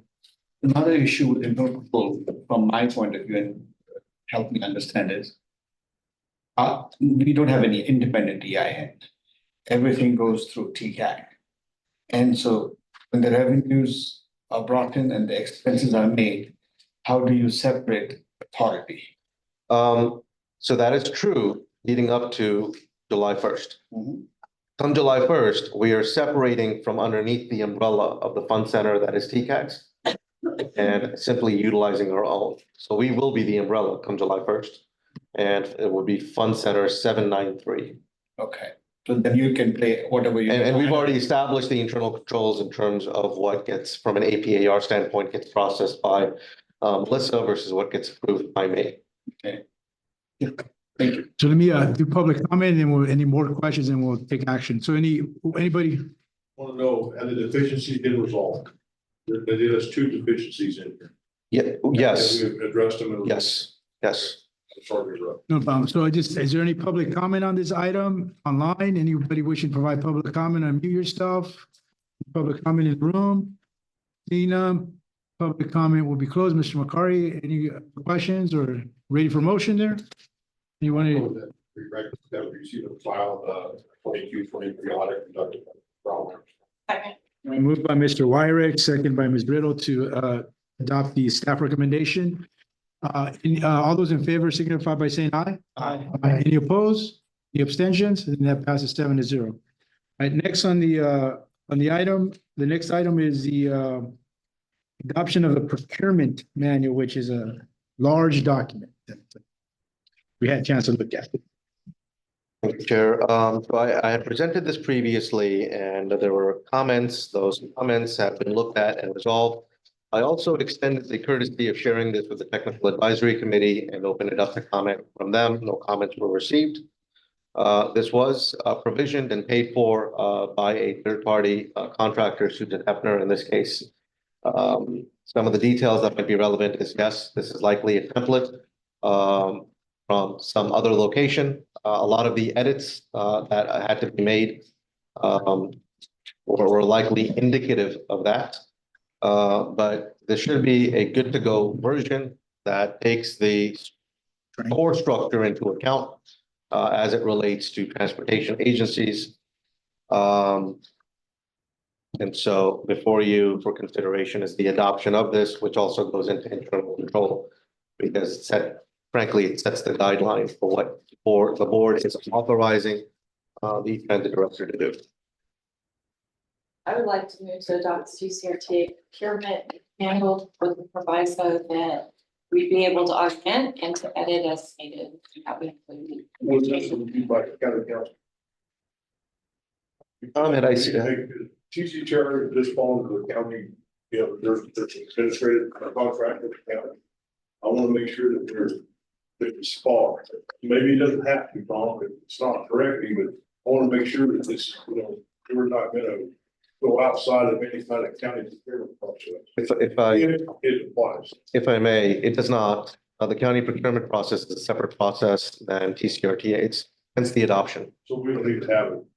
Okay. No, All right, so any public, we'll get a motion by Ms. Riddle in a second. So any public comments from anybody online? Any public comments in the room? Seeing and hearing none, we'll close public comments. So there's a motion by Ms. Riddle. Is there a second? Second by Mr. Kusu. Is there any other questions, comments? Question, the executive director has spending thresholds up to, I think it was $150,000. Correct. Is that typical for executive director position? Is he director Kusu straight with his, he said yes. Thank you. That's the question I have. All right, so seeing no other questions or comments, all those in favor signify by saying aye. Aye. Any opposed? Any abstentions? All right, that passes 7-0. Next, action item is to approve a reclassification of PCR employees for performing duties outside of current assigned job class. Thank you, Chair. Thank you, Chair Sedella. So in April of 2023, the board approved a 5% out of class pay increase for several staff positions in order to ensure the workload coverage, excuse me, between and during the interim between executive directors, between our previous executive director and the current. Currently, 2 staff members continue to work outside of their higher job classifications, performing duties that at the higher level job class that they were assigned to in April of 2023. The Tulare County personnel rules allow for a position reclassification when an employee in the position has performed at a higher level for at least 6 months, which is the case here. The process to reclassify involves submitting paperwork to the Tulare County HRD outlining out-of-class duties being performed. And then if approved by HRD, the reclassification goes before the Tulare County Board of Supervisors for final approval. The position reclassifications that are being proposed are for the transit coordinator to a transit analyst and a transit analyst to a transit manager. The proposed recommendations are covered under the upper limit of the salary expenditures as identified in the adopted 2023-24 budget under the salary line item. And staff is recommending that the board adopt a resolution approving the job reclassifications and compensation for the listed positions and authorizing the executive director to review and sign position audit questionnaires for submission to the county HRD for the employees being considered for reclassification. Thank you. All right, so is there any public comment? Anybody online wishing to provide any public comment or anybody in the room? Seeing none, public comment closed. Any questions, comments from board members? Ms. Riddle. I had this discussion with the CAP committee, and what I'm asking is What are we trying to fill these positions that, So that's an excellent question. We have two vacant full-time positions. In terms of the cost of those positions, they're probably second to mine in terms of the most costly. We have staff that has been operating at a higher caliber and they have had requests made of them that are outside of their position description. This is steering to do two things. One is that, and this is a good discussion to have now. Of those two positions, one is the financial manager position, which I've been compensating for since April. The other one was technically the operations manager that manages the TransDev contract. In that position, I've been managing technically as well, since March. What this does is it takes the operations manager position, which already exists, already has been approved by the board, including the upper limit of the step salaries. It takes one of the staff and bumps them up to that. Okay. Then it takes a second staff member and bumps it up to the one that just got bumped up, which creates one position at the bottom. Off the top of my head, let's call that a transit analyst position, and that'll be vacant.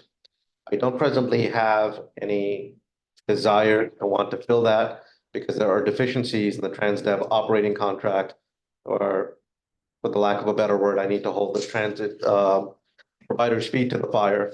And I feel I'm most equipped to do that right now, given my background. So that will stay vacant. There's also the finance manager position. Net vacancies are still two. There's the finance manager position that is also vacant. And this is probably a good time to bring up two things. One is, in relation to this, what you're voting on, we are fully within the context of the classification of the county. There are inherent limitations in which we do not want to disrupt the classification flow because it would affect more than just TCRTA. That's both the benefit and the curse of tagging oneself with a larger entity, the benefit being economies of scale, the curse being that if you want to do unique things, it becomes immensely difficult to do so. That's the trade-off. That brings me to the finance manager position. With everything that this board has seen, I'm going to go off on a tangent, I think we all realize how critical finances are. In every meeting that I've done the finances, pretty much most of the material that you've seen is a combination of what Melissa put together or I put together. And when it comes to the actual budget, it would be myself putting it together. But I do not have an accounting background. That's not what I went to school for. And I'm certainly not a CFO. We need to hire a finance manager. The challenge right now is that, one, the qualifications that are needed for the complexity in transit may not exist in the Valley. And two, the cost to retain someone like that is very comparable to what I'm being paid. And we're really talking about north of $160,000 as base pay. There is an ongoing conversation with the county in which I'm trying to figure out how to move forward with finding someone that has that depth of knowledge in finances, but also how to reconcile the issue that I'm bound by the classification arrangement in the county's system. And 160 may well be above anything that finance managers make the county's umbrella. So that has sort of debilitated me to a large degree in terms of going out with a recruitment. I know that's been one of the questions almost, a month or 2 months ago. But we need one. We absolutely need a subject matter expert. I have a few ideas. The challenge is how to fit the mold, if you will, into the classifications that exist at the county. Hopefully I'll have some news, good or bad, to share with you the next time we meet. How about we have a hybrid approach? We have a bookkeeper who understands transit. And we have a contracted finance guy on the outside who just supervises the bookkeeper, and then you cut down on 160. But I agree with you, eventually we need a financial. I'm also exploring, so to your point, I'm also exploring an arrangement with a financial firm and trying to understand what the cost would be to do exactly that. That we rely on the big ticket items that requires a CFO level position and it's outsourced. And I have the confidence that they know what they're doing. So again, a lot to discuss with respect to that position. Sorry, I didn't mean to go off on a tangent, but wanted to give you the confidence that The net vacancies are still 2. And the budget's already covered by virtue of those existing positions. And what this does is it really is part of the director's goal in addition to just the right thing to do, which is making sure that we're matching the skill set of our employees with the positions that are available. Because if you have good employees, why would you want to lose them? So what we'll do is we'll put on the agenda, maybe not July, but maybe the next one to see where we're at status on staffing, have a conversation, yeah. So what we have before us is the 2 recommendations of our staff to be reclassified or provided reclassification. So are there any other questions from any board members? Yeah. So you've been recruiting, active recruiting, or from HRB recruiting, fill these vacancies. I heard your place on finance, but we've been recruiting already, right? I've been working with HR to reclassify positions. Right. Absolutely. And we actually also made a hire. Sorry, I forgot to mention. An admin position was approved by the board. An admin person has been made an offer. They should be starting on July 22nd. So you've got, you tried to fill this vacancy here, and then HRD has signed off on this, is what I heard them say, right? HRD is working with Tom. Maybe you have some additional comments to make on there. Yeah, I talked to you, and there's ways that they would have preferred me to done it a little bit different, but ultimately she's okay. The reason I ask is because if they haven't, and it comes to us, Agreed. we're gonna say no. Yes. So I look to your support Okay, but we just gotta make sure. with their blessing, no less. No, we've had a good relationship with Lupe way back when we were looking for executive director. Then sign off, I'll make a motion. All right, moved by Mr. McCarry, second by Mr. Martinez. All right, all those in favor, signify by saying aye. Aye. Any opposed? Any abstentions? And that passes 7-0. Can I get definition? So you did, there is an ad out there. There is no ad out there. For the finance manager, where we're stuck is that I believe the upper limit of what was approved is about 115 to 117,000. You're needing the hybrid and outsource. Yes. Okay. And I'm trying to figure out whether HR Lupe will essentially figure out a way for me to work within the classification system of the county to offer something as high as 160. So this is the process we need to go through. Yes. Through the county Yes. to outsource. And once I have, A part-time kind of. Right. once I have their blessing, then I would come before the board and That's in say, the pipeline. it is. Yeah, so I think that the issue is that obviously we're not big enough to have our own HR, so we contracted with Tulare County, and so if we do something to a manager, then that could push the other managers to that kind of level. So that's the concern that they're trying to work on.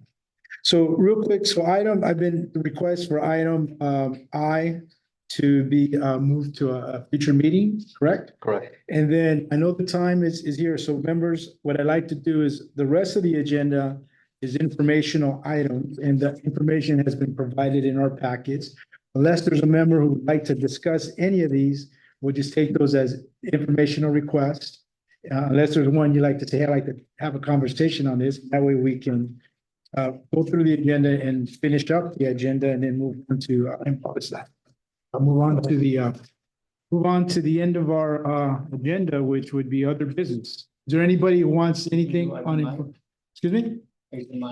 We're moving, yeah. Yeah, it's gonna be moved to another meeting, so. Chairman, I'd like for you to have a discussion for future meeting on, let's figure out some ways to sort of a lot of stuff to consent. Okay. That's kind of like what you did on the information. I Right. know we're gonna review it. Let's shorten these things. Well, if you guys, Got a lot of- if you guys know, I agree with you. So if you guys, I'll work with the board on trying to identify things that may be consent, and obviously, if there's something that folks want to remove from consent, we'll do it at that time. I mean, we just did almost 100-item agenda, and most of it was on consent. People can have something full Right, we want to discuss. I agree. So I'll work with the board on that and stuff on that. I was hoping to be in Sacramento by then. Yeah. All All right, so let's do this. So if we got the director's report, if there's anything you want to add to that, and then the last thing, if there's any other requests for future agenda. So that's the only 2 things left. Do you want to? From a director's report standpoint is that there's just been a lot going on, and well, for us, from a staff perspective, is we're really just trying to get July 1 out the door. And if we can do that, and we have, on good authority that we can do that. Then the budget is the next big ticket item that we're looking to reconcile. But I think all of this is in a good trajectory, and so, hopefully we'll continue down that path. But outside of that, I think we're good. All right, and as all of us know, Abul is always available, so if you have any specific questions or need to talk to him, reach out to him, please do so. Next, are there any requests from board members for future agenda items? If you don't have any now, it's okay. You can always contact Abul or myself and, or Ms. Riddle. I do want to tell Director Hassan, thank you, because he is always available, and I've popped in there every single week. And to Director Wildrock, regarding Exeter, our ridership is only 0.13% of our population, and so we feel at the city that microtransit is really the way to go over this. So I didn't even say that. But we really feel microtransit that our community very well. Our citizens, city oaks, hospitality, rail and transit systems. Thank you, sir. If I can mention. But Yes. speaking of microtransit, if I can mention one, which is the last, spiel here. If you go out that way, the parking lot, you'll see our electric vehicles, or again, this is a bit nuanced in terms of, we're finally rolling out microtransit on electric vehicles. It's a completely different concept.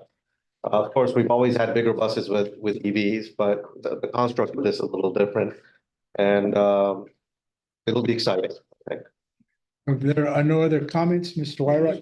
Comment, you guys have put up with me for over a year, and I've learned so much from the board, from each and every one of you, and it's been really a highlight of my time and service, and I know keeping me between us and the roadway, the line trust, my appreciation, I still have high hopes for this agency.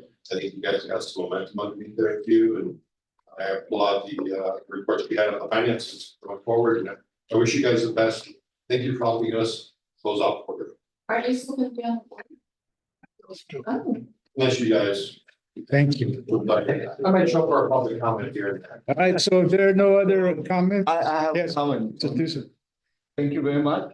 It's been fun working with you, and I hope we will continue to interact in other spheres. And I know the lawyers are here, but I still want to say Irish Portable was still a part of the TCRTA. Yes, Mr. Martinez. I have to jump and piggyback on Supervisor's authority. If we can, just piggybacking on what you mentioned. We can do all these consent items, put them in consent items, because I know staff, they do a great job. But they, everybody to be out here. Hey, don't be surprised your microphone don't work next time. I want to thank Caleb right here from Supply Shuttle for being here and sticking with us for 4 hours. 4 hours, yeah, I mean, they're coming into Exeter now. It's really increased our revenue. that's great. More shoppers on the weekend. It goes fixed route to the Supply Shore. Thank you. So consent, we know there's gonna be, it's gonna be rough on the first, something, but I think we can start working on it and really short up. Right, no, I mean, and it's all new because I mean, like my city manager, when he came on board, he started figuring out what can be on consent, what can't be on, and they figured it out at some point. Right. Thank you. So those will be in the final comments. We're going to be adjourned. Our next meeting scheduled for July 15th at 4 p.m. So we are adjourned. Thank you to all the staff Absolutely. for all your support. Nice meeting you. Next meeting, about an hour. We've had. I better run. Oh, you're gonna run. Hey, Christ's sake, can we talk? No worries. Sorry. But I am. I think the morning. We'll see you guys. Have a good one.